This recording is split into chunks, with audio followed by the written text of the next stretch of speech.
Donc je rappelle qu'en 2020, c'est-à-dire dans très peu de temps, les maladies mentales seront responsables de la première cause mondiale de handicap. C'est la première cause d'années de vie perdues à cause d'une pathologie.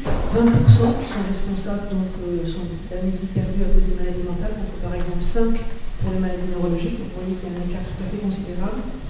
Une prévalence très élevée, avec 12 millions de Français qui sont atteints par une maladie psychiatrique, soit près de 38% des 18-65.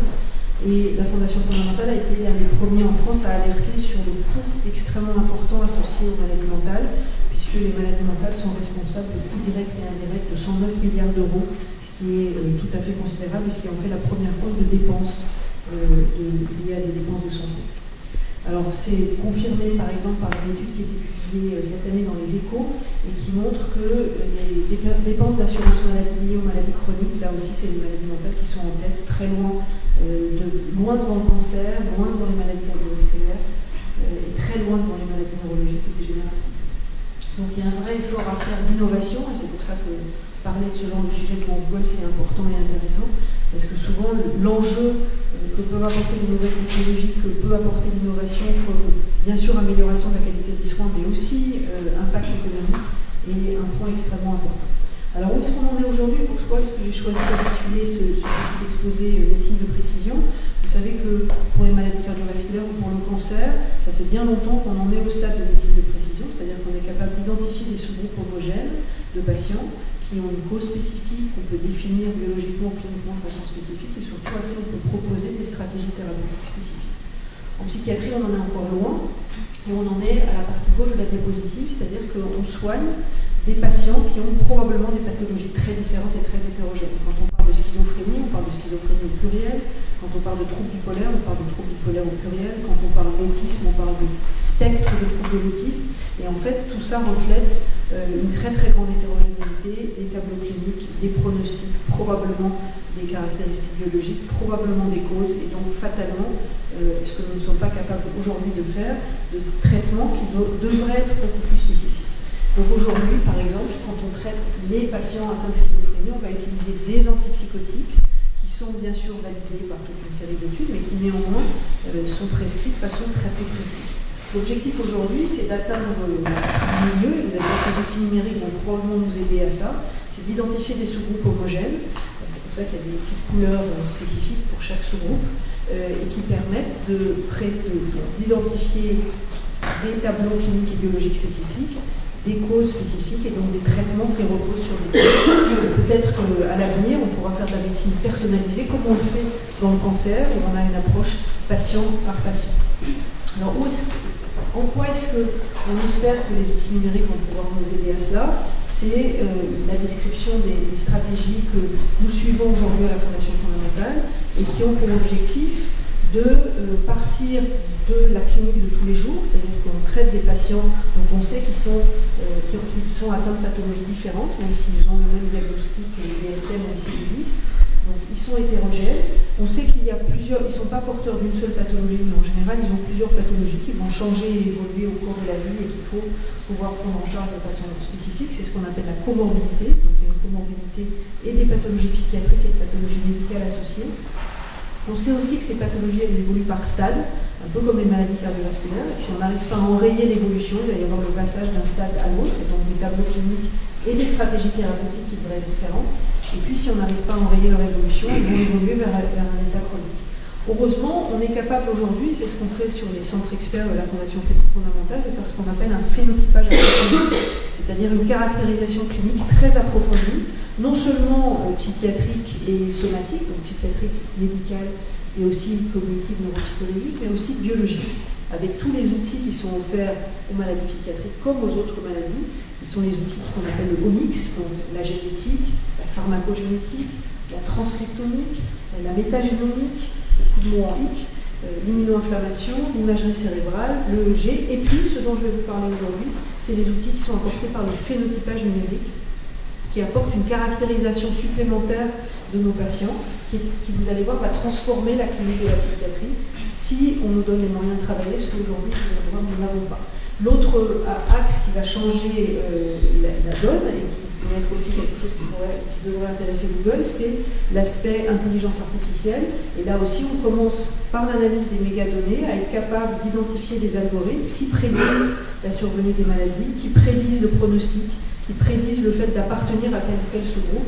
Et derrière ça, c'est le début donc, de l'identification de sous-groupes homogènes et des stratégies thérapeutiques de précision qui associent à la fois des traitements médicamenteux ciblés, mais aussi des traitements psychosociaux qui utilisent le domaine de la e-santé. Donc ça, c'est un autre rapport des numériques, c'est comment est-ce qu'on donne accès, grâce à Internet, à toute une série de stratégies thérapeutiques et des recommandations sur le plan des règles d'hygiène de vie. Pour chacune de ces actions, on peut utiliser le numérique. Alors, en quoi est-ce que le numérique est très réellement, je suis désolée, c'est pas du tout centré, c'est pas très grave, en quoi est-ce que le numérique est en train de révolutionner l'approche clinique, diagnostique, phénotypique de la psychiatrie. Aujourd'hui, quand on va voir son psychiatre, il va vous demander comment vous avez dormi la semaine dernière, combien de pas vous avez fait, est-ce que vous êtes sorti de chez vous, comment est votre humeur, est-ce que vous êtes stressé, etc. Que nous voyons en consultation sont capables de répondre à cette question avec précision. En général, ils le font de façon très vague, de façon très globale, et bien sûr pas de façon quantifiée. Si on nous apporte des outils qui sont sur notre téléphone, eh bien, ils nous apportent ce qu'on appelle l'Ecological Momentary Assessment, qui est vraiment en train de révolutionner la clinique psychiatrique aujourd'hui, qui est qu'on va passer d'une évaluation chez notre psychiatre qui est subjective, imprécise, pas quantifiée, à une évaluation clinique qui va être écologique, c'est-à-dire qui n'est pas dans le bureau du psychiatre ou chez un patient qui est hospitalisé, mais qui est dans son environnement de tous les jours. C'est dans cela qu'elle est écologique. Elle est deuxièmement objective, et troisièmement, elle est quantifiable et elle est précise. Et pourquoi est-ce que c'est possible? Parce que sur notre téléphone, on recueille de façon passive toute une série de marqueurs qui peuvent apparaître très éloignés de la psychiatrie, mais qui sont absolument au cœur de l'évaluation clinique, qui sont par exemple combien de pas on a fait. Ça, c'est extrêmement important pour savoir si un patient reste sur son canapé toute la journée parce qu'il a fait une rechute dépressive ou parce qu'il a tellement de symptômes négatifs à cause de sa schizophrénie qu'il ne bouge plus. Deuxièmement, on va recueillir un certain nombre d'indicateurs concernant sa sociabilité, combien de coups de téléphone il a passé par jour, est-ce qu'il en a passé 60 et du coup il est en train de faire une rechute maniaque, ou est-ce qu'il n'en a pas donné un parce qu'il est suicidaire et qu'il ne bouge plus de chez lui. Troisième point, comment est-ce qu'il dort? Vous savez que les troubles du sommeil sont aussi des indicateurs cliniques extrêmement importants. Et puis on peut aussi, grâce au téléphone, envoyer un certain nombre d'auto-questionnaires aux patients pour pouvoir leur demander de renseigner différents éléments cliniques. Et donc tous ces éléments, ça donne, avec des choses qui sont extrêmement simples, des indicateurs sur l'humeur des patients, sur leur stress, sur leur sommeil, sur leur activité motrice, sur leur sociabilité et éventuellement sur l'observance des traitements. Et il y en a encore beaucoup d'autres, c'est vraiment que des indicateurs extrêmement simples. Alors ça, il y a une littérature extrêmement importante sur tout ce que je vous raconte là, c'est-à-dire en fait sur la transformation grâce aux outils numériques de l'évaluation psychiatrique. Donc avec son smartphone, on peut utiliser le sort du téléphone et donc mesurer l'activité, la sociabilité. On peut, grâce au clavier, mesurer le temps de réaction, donc mesurer le ralentissement en particulier. On peut aussi mesurer l'attention et la mémoire. Et grâce à l'analyse de la voix, on peut mesurer la prosodie, on peut mesurer toute une série d'éléments liés aux émotions. Tout ça permet de définir ce qu'on appelle le phénotypage digital, qui permet de mesurer des éléments liés au comportement, à la cognition et à l'humeur, et du coup de fournir des outils qu'on n'a pas aujourd'hui en psychiatrie, qui sont diagnostiques, qui sont de suivi pour prédire ou prévoir la rechute. Et tout ça, c'est extrêmement important. Et bien sûr, ça nécessite que toutes ces approches-là, elles soient acceptées par les patients. Donc on ne fait pas ce type de recueil d'informations sans que les patients signent un élément disant qu'ils donnent accès aux données et qu'ils peuvent arrêter, bien sûr, le recueil de données. Et ça nécessite aussi des études de validation clinique, c'est-à-dire qu'on compare l'évaluation que nous faisons aujourd'hui avec toute une série d'échelles d'outils à la qualité apportée par ces outils digitaux. Alors, premier exemple de ce que nous avons fait à la Fondation fondamentale, grâce à un mécénat avec la SNCF, on a pu développer une application qui permet d'évaluer, de prévenir, d'intervenir dans le risque suicidaire. Vous savez que le suicide est un vrai fléau en France, qu'on est un des pays les plus mal placés en termes de nombre de personnes qui se suicident par an, puisqu'il y a 10 000 morts par an en France, donc très élevé par rapport au nombre d'accidents, par exemple sur la voie publique. Et si ce type d'outil permet de réduire l'importance des gestes suicidaires, on serait très heureux. Et donc avec Philippe Courtet à Montpellier, et grâce donc à son mécénat avec la SNCF, la Fondation fondamentale a développé une application qui s'appelle Emma, qui permet d'évaluer, qu'on remet aux patients qui sont passés aux urgences parce qu'ils ont fait une tentative de suicide, et qui permet de faire cette évaluation digitale dont je vous parle tout à l'heure, c'est-à-dire qu'on propose aux patients de choisir un certain nombre de paramètres qu'ils vont évaluer eux-mêmes sur leurs pensées, leurs émotions et leur comportement. On leur donne un certain nombre d'outils pour agir en temps réel en fonction de la situation dans laquelle ils se trouvent, soit pour leur proposer des exercices de respiration, de contacter des amis, de contacter des professionnels, de faire un certain nombre d'activités qu'ils ont déclarées comme étant quelque chose qu'ils aiment bien faire, de trouver des lieux de détente, de gérer leur état, etc. Et puis des actions d'urgence s'ils ont besoin de contacter leurs proches, le service qui les suit, ou faire le numéro d'urgence.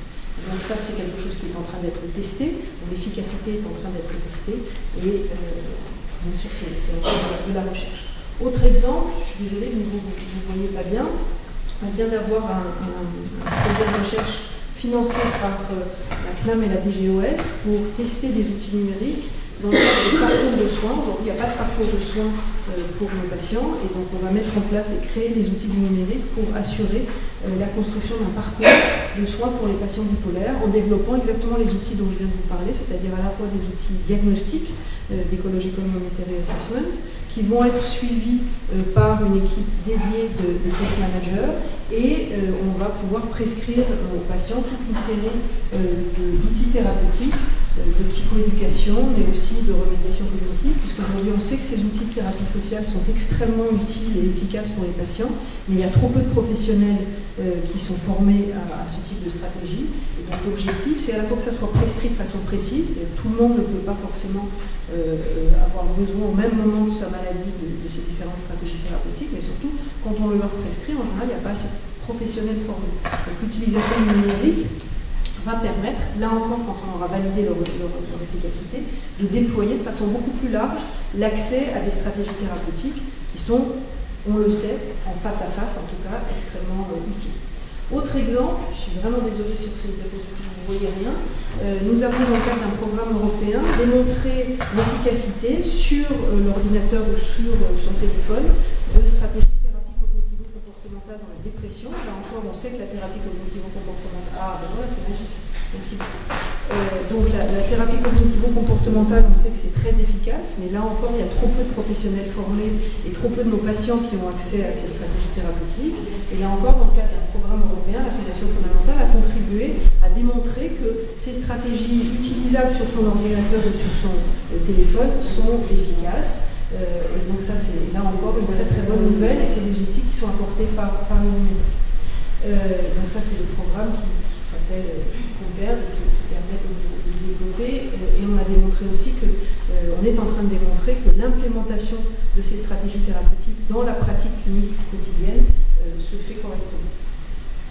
Alors, en conclusion, ce que je voulais vous dire, c'est qu'on a très besoin que la recherche soit soutenue en France. Une des grandes spécificités et des tristes spécificités françaises, c'est qu'on est de tous les pays européens celui qui finance le moins la recherche en psychiatrie, puisque la France ne consacre que 2% du budget de la recherche biomédicale à la recherche en psychiatrie, je parle de la recherche publique, contre 7% en Angleterre ou près de 15% aux États-Unis. Ce chiffre n'augmente pas, il a plutôt tendance à décroître, et c'est vraiment dommage parce qu'on sait que soutenir la recherche et soutenir l'innovation, c'est des opportunités pour nos patients, pour les familles, pour améliorer la prise en charge, mais c'est aussi des opportunités pour l'industrie, parce que ça crée des opportunités de développement de nouvelles stratégies thérapeutiques, d'innovation diagnostique et technologique, c'était le message que je voulais faire passer ce matin.